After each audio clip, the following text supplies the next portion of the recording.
Hello, welcome back. Jim here from Miles Music Media, and I'm creating another video, Piano for Beginners, and today we are exploring the folk song Shenandoah. So, in this video, we are going to learn the melody. In the right hand C position, I have a little news for you. We're going to leave the C position. We're going to go up an octave. It's going to be okay, I promise. But if this is brand new to you, you might want to check out the video right up here. You can check out the C major scale and learn and craft that skill so you can play melodies that go way beyond the 5-finger position.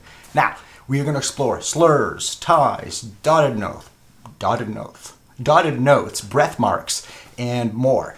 Now, the melody is a bit tricky if you're a beginner, so I'm going to break it down a little bit and go through the rhythm. And please follow along if you wish. You can print out the PDF. You know where it is? It's in the description. So click on that link and print it out. Let's take a look at the rhythm. Okay, so here we are looking at the rhythm. I'm looking at exercise A, and we have a pickup note. You'll see numbers underneath the rhythms, and those are the counts. So if you're brand new to counting eighth notes, you count as 1 and 2 and. And then we have a fermata, whole verb beat 2. And that means you're just going to hold it to make it musical. Now let's look at the last measure of exercise A. You have 1 and, then you have a tie. It's not a slur, so you're just going to hold that down. I'll demonstrate A with the pickup note. Here I go. 1, 2, 3. 1 and 2 and hold. Feel the tempo come back in. And 3 and 1 and 2, 3.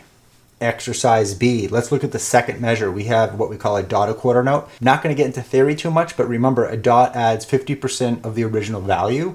So you can see the counts I have underneath. If they're in parentheses, that's what you would be internalizing. So let me start at exercise B. And we have another tie.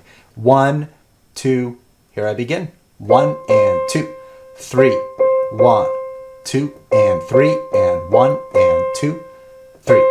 Might have gone too fast. Just go ahead and play that back if you need to. Now, the last measure of exercise B, you have an eighth note, and then you have a dotted quarter note. So that's pretty common, and we will play on 1, then internalize for 1.5 beats. So that last measure, 1 and 2, 3. So when you're learning a lot about music, be careful because you're thinking dynamic, slurs, technique, notes.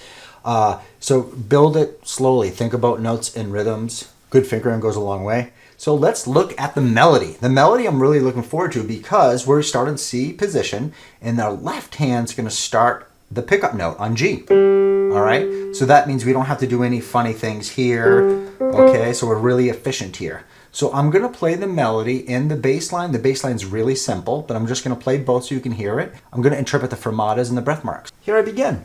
1, 2.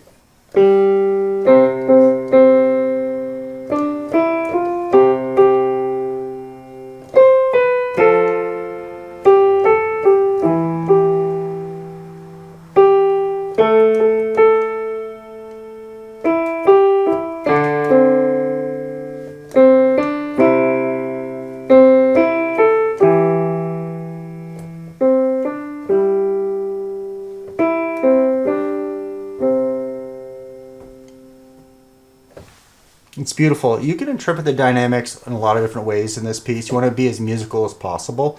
Left hand, not too hard, but there's some things I want to go over. Let's jump to measure 5.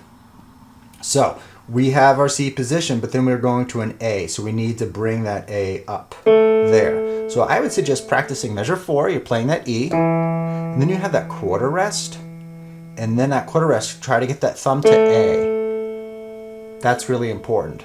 All right, great. So let me know how you're doing with Shenandoah. Feel free to ask any questions. I wish everyone well. Happy music making. Take care.